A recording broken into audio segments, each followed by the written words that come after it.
السلام علیکم۔ اسلام چینل اردو کے لندن اسٹوڈیو سے میں ہوں احمد شاہین اور آپ دیکھ رہے ہیں یہ بھی ہے خبر۔ سب سے پہلے آج کے موضوعات پر ایک نظر۔ امریکہ کی جانب سے یروشلم پر متنازع فیصلہ، طوفان ابھی تھما نہیں۔ سال 2017 کے دوران دہشت گردی سے متاثرہ ممالک کی فہرست منظر عام پر آ گئی۔ سوشل میڈیا کیسے زندگی گزارنے کے طریقے بدل رہا ہے، دیکھیں گے ایک خصوصی رپورٹ۔ اور پروگرام میں شامل ہوگی ایشز سیریز پر ایک دلچسپ رپورٹ۔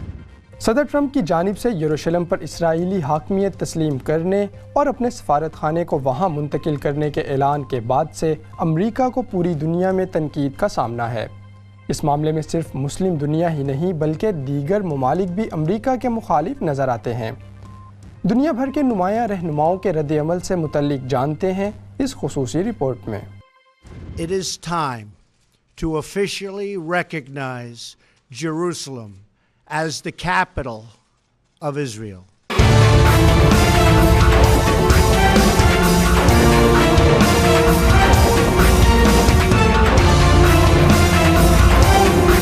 امریکہ کی جانب سے یروشلم کی تاریخی شہر کو اسرائیل کا دارالحکومت تسلیم کرنے کے اعلان کے بعد گویا دنیا بھر میں بھوچال آ گیا، جہاں اس متنازع اعلان کو اسرائیلی وزیر اعظم بنجامن نتن یاہو نے تاریخی اور دلیرانہ فیصلہ قرار دیا، تو فلسطینی رہنماؤں کے مطابق امریکہ نے مشرق وسطی میں امن کے قیام کی کوششوں سے مکمل دستبرداری اختیار کر لی ہے۔ فلسطینی لیڈر محمود عباس اور اسماعیل ہنیہ نے امریکہ کے فیصلے کی بھرپور مذمت کی اور اسے خطے کے امن کے لیے خطرہ قرار دیا، جبکہ ترکی میں منعقدہ اسلامی سربراہی کانفرنس کے ہنگامی سربراہی اجلاس میں امریکہ کے اقدام کی شدید الفاظ میں مذمت کی گئی اور مقبوضہ بیت المقدس کو فلسطین کا دارالحکومت بنانے کا اعلان کیا گیا۔ اس اہم معاملے پر مختلف ممالک اور دنیا بھر کے نمایاں رہنماؤں نے بھی اپنے جذبات کا اظہار کیا۔ جرمن چانسلر اینجلینا میرکل کے دفتر سے جاری ہونے والے بیان میں کہا گیا کہ ڈونلڈ ٹرمپ نے دہائیوں سے جاری امریکی پالیسیوں کو بدل کر مشرق وسطی کے تنازع کے حل کی کوششوں کو تقویت نہیں بخشی۔ یورپ کے 28 رکنی اتحادی یورپی یونین کے خارجہ امور کے سربراہ فیڈریکا موگرینی نے امریکی صدر کے اعلان پر شدید تشویش کا اظہار کرتے ہوئے کہا، یروشلم کا حتمی اسٹیٹس دونوں ملکوں کے مستقبل کے دارالحکومت کے طور پر ہونا ضروری ہے اور مذاکرات سے فریقین رضامند ہوں گے۔ اسی طرح برطانوی وزیر اعظم ٹریزا مے نے کہا کہ ان کی حکومت اس امریکی فیصلے کے ساتھ متفق نہیں ہے اور یہ کسی بھی طور پر امن کی کوششوں کے لیے فائدہ مند نہیں ہوگا۔ نمایاں یورپی ملک فرانس کے صدر ایمانوئل میکرو نے ٹرمپ کے فیصلے کو قابل افسوس قرار دیا۔ سعودی عرب کی حکومت نے اس فیصلے کو غیر منصفانہ اور غیر ذمہ دارانہ قرار دیا ہے۔ لبنانی وزیر اعظم سعد الحریری نے فلسطینیوں کے ساتھ یکجہتی کا اظہار کرتے ہوئے کہا کہ فلسطینیوں کا یہ حق ہے کہ ان کے لیے ایک آزاد ریاست کا قیام عمل میں لایا جائے۔ آبادی کے لحاظ سے سب سے بڑے مسلمان ملک انڈونیشیا کے صدر نے ملکی ٹیلی ویژن پر ٹرمپ کے فیصلے کی مذمت کی اور وزارت خارجہ نے کہا کہ امریکی سفیر کو طلب کر کے انڈونیشی حکومت کے احساسات سے آگاہ کیا جائے گا۔ پاکستان کے بری فوج کے سربراہ جنرل قمر جاوید باجوہ نے اسلام آباد میں فلسطین کے سفیر سے آرمی ہیڈ کوارٹر میں ملاقات کی اور کہا کہ مسئلہ کشمیر اور مسئلہ فلسطین کو پاکستانی قوم کی اخلاقی اور سیاسی حمایت حاصل ہے۔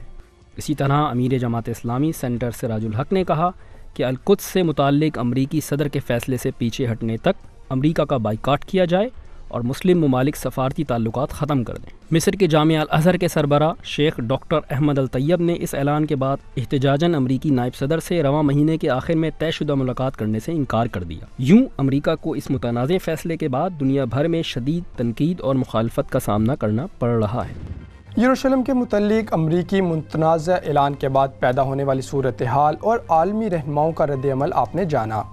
پروگرام کو آگے بڑھاتے ہوئے بات کرتے ہیں 2017 گلوبل ٹیررزم انڈیکس کی حال ہی میں شائع ہونے والی رپورٹ کی، جس میں رواں سال دہشت گردی سے سب سے زیادہ متاثر ممالک کی تفصیلات شائع کی گئی ہیں۔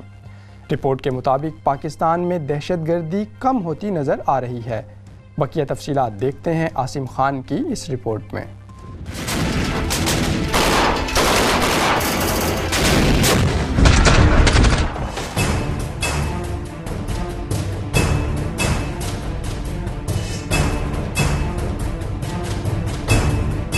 دو 2017 میں دہشت گردی سے سب سے زیادہ متاثرہ 10 ممالک کی فہرست منظر عام پر آ گئی۔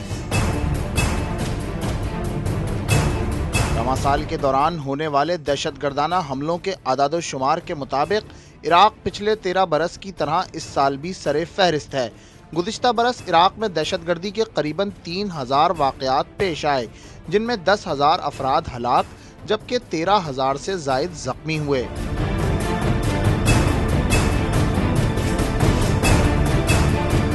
افغانستان اس فہرست میں دوسرے نمبر پر رہا، جہاں قریب 1350 دہشت گردانہ حملوں میں 4,500 سے زائد انسان ہلاک جبکہ 5,000 سے زائد زخمی ہوئے۔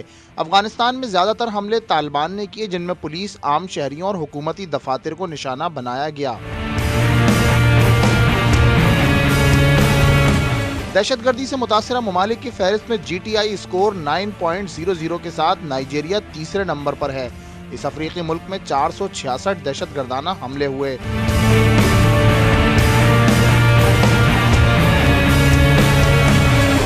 انڈیکس کے مطابق خانہ جنگی کا شکار ملک شام دہشت گردی سے متاثرہ ممالک کی فہرست میں چوتھے نمبر پر رہا۔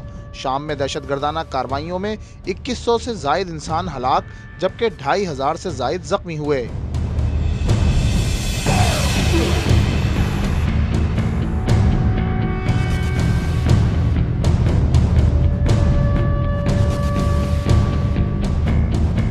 پاکستان اس فہرست میں 5ویں نمبر پر ہے، جہاں گزشتہ برس 736 دہشت گردانہ واقعات میں 950 افراد ہلاک اور 1700 سے زائد زخمی ہوئے۔ رپورٹ کے مطابق پاکستان میں دہشت گردی کے باعث ہلاکتوں کی تعداد سن 2013 کے مقابلے میں 59% کم رہی، جس کی ایک اہم وجہ دہشت گردی کے خلاف ضرب عضب نامی فوجی آپریشن بنا۔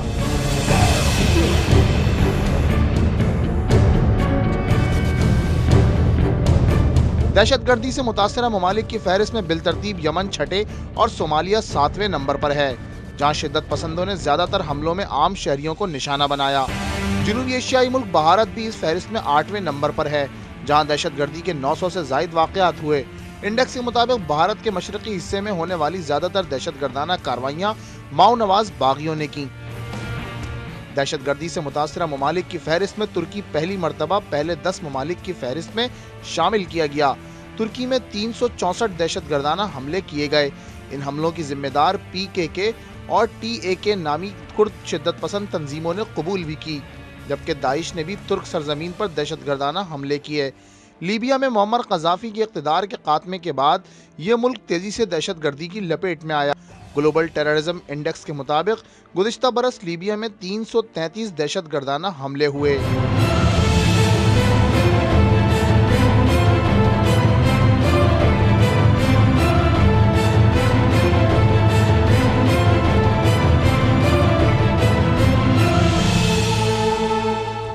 رپورٹ آپ نے دیکھی، اور اب ایک نظر دنیا بھر میں رونما ہونے والی کچھ اہم خبروں پر۔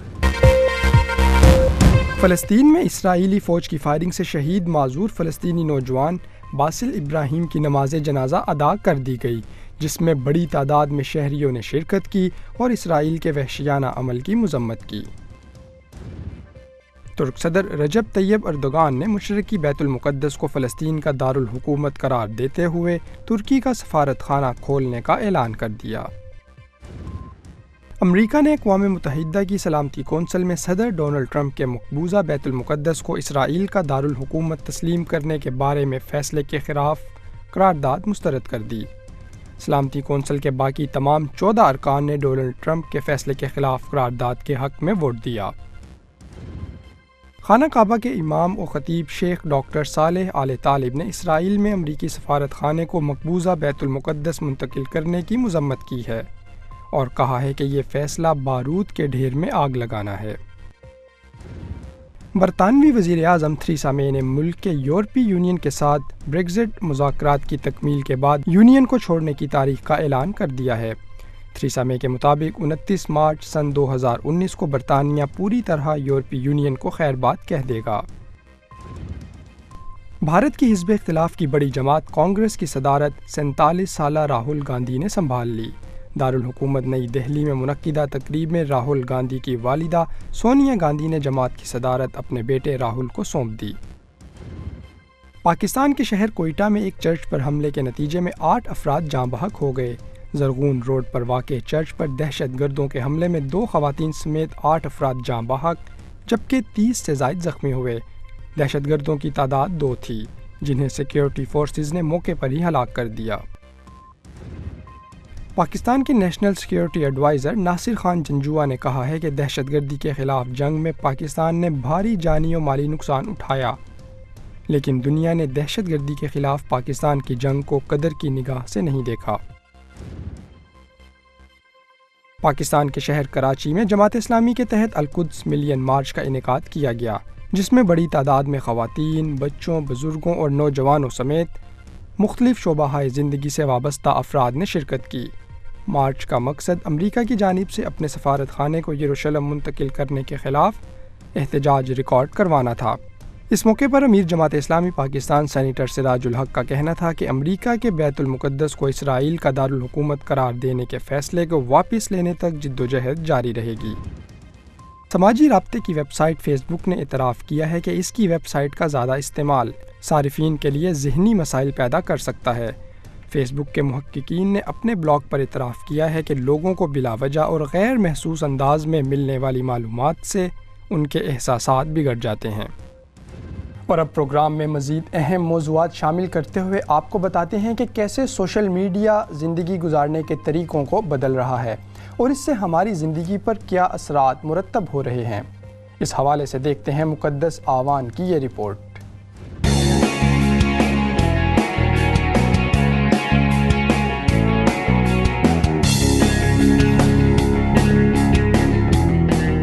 سوشل میڈیا نے ہماری زندگی کو مکمل طور پر بدل کر رکھ دیا ہے۔ جہاں مختلف مقبول عام سوشل میڈیا پلیٹ فارمز نے فاصلوں کو گھٹا کر باہمی رابطہ نہایت آسان اور تیز رفتار بنا دیا ہے، وہاں ہی بڑی تعداد میں لوگ سوشل میڈیا کو تفریح کے لیے بھی استعمال کرتے ہیں۔ لیکن بہت سے لوگوں کا یہ بھی ماننا ہے کہ سوشل میڈیا پلیٹ فارمز کے مسلسل استعمال نے لوگوں کو اپنا عادی بنا لیا ہے اور سوشل میڈیا کا ضرورت سے زیادہ استعمال وقت کا ضیاع ہے۔ ایک رپورٹ کے مطابق جنوری 2016 میں سوشل میڈیا کے مختلف پلیٹ فارمز کو باہمی رابطوں کے لیے استعمال کرنے والے افراد کی تعداد 1.5 بلین تھی، جو کہ 2020 تک 220 بلین تک پہنچ جائے گی۔ رپورٹ کے مطابق بچوں میں سوشل میڈیا کا استعمال زیادہ دیکھا گیا ہے۔ 13 سے 20 سال تک کی عمر کے 51% بچے سوشل میڈیا کا استعمال کرتے ہیں۔ سوشل میڈیا کے فوائد اور نقصانات پر بحث تو اپنی جگہ، لیکن یہ طے ہے کہ سوشل میڈیا کے بڑھتے ہوئے استعمال نے زندگی گزارنے کے طریقے بدل دیے ہیں۔ اب معلومات کے حصول کے لیے کتب خانے نہیں کھنگالنے پڑتے، بلکہ ایک ہی کلک پر آپ کی مطلوبہ معلومات فراہم ہو جاتی ہیں۔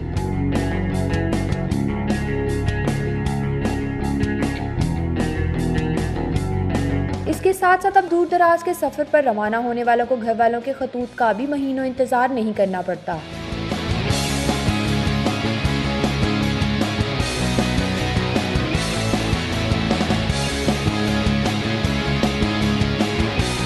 اور تو اور اب بچے بھی کھلونوں سے دل بہلانے کے بجائے اپنا وقت سوشل میڈیا ایپس پر گزارنا پسند کرتے ہیں۔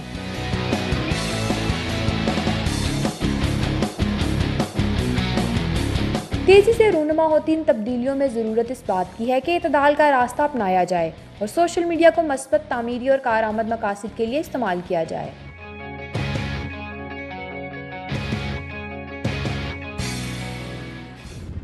آپ دیکھ رہے ہیں اسلام چینل اردو کا پروگرام یہ بھی ہے خبر، اور اب بات کریں گے دنیا کرکٹ کی معروف ٹیسٹ سیریز ایشز کی، جسے برطانیہ اور آسٹریلیا کی کرکٹ ٹیموں کے مابین کھیلا جاتا ہے۔ مزید بتا رہے ہیں نور البشر اپنی خصوصی رپورٹ میں۔ Oh, beauty! Oh, 300! He's joined the big club. Stuart Broad. Oh, knocks him over with a beauty. Absolute beauty from Mitchell Johnson. All gone. Brilliant from Broad.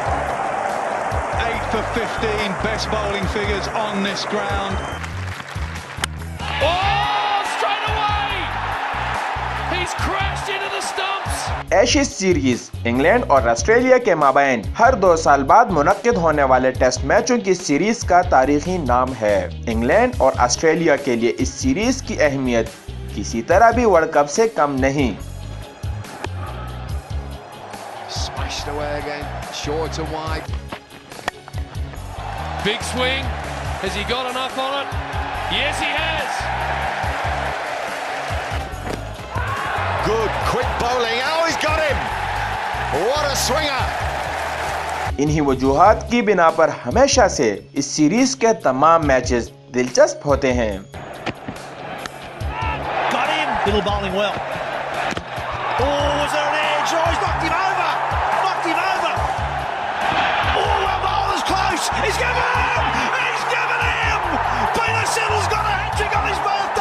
Ashes نامی ٹرافی فاتح ٹیم کو دی جاتی ہے۔ کسی وجہ سے اگر یہ سیریز برابری پر ختم ہو جائے تو سابقہ فاتح ٹیم کو ایشز کی ٹرافی تھما دی جاتی ہے۔ یاد رہے، ایشز ٹرافی کا نام 135 سالہ پرانا ہے۔ اس ٹرافی میں 1882 میں کھیلے جانے والی ٹیسٹ میچ کی وکٹ کے بیلز کی راکھ محفوظ ہے۔ یاد رہے، 1882 میں کھیلے جانے والی پہلی ایشز سیریز میں انگلینڈ ٹیم آیو فرانسکس والٹر کی قیادت میں کھیلی ہے، جبکہ آسٹریلوی ٹیم کے کپتان بلی مرڈوک تھے۔ اب تک دونوں ممالک کے مابین کھیلی جانے والی سیریز میں کل 327 ٹیسٹ میچز کا انعقاد ہوا ہے، جن میں 132 میچز میں آسٹریلیا کامیاب ٹھہرا، 106 میں انگلینڈ فاتح رہا، جبکہ 79 میچز بغیر کسی نتیجہ کے رہے۔ ناظرین کی دلچسپی کے لیے ایشز سیریز کا دلچسپ پہلو یہ ہے کہ اب تک منعقد ہونے والے 69 سیریز میں سے 32 میں آسٹریلیا جبکہ 32 ہی میں انگلینڈ فاتح رہا ہے۔ 5 سیریز بے نتیجہ رہی ہیں۔ 23 نومبر 2017 سے ایشز سیریز کا میدان ایک بار پھر گرم ہو چکا ہے۔ انگلینڈ ٹرافی کا دفاع کرے گا، جبکہ آسٹریلوی پلیئرز ٹرافی کے واپس حصول کے لیے سرتوڑ کوشش کریں گے۔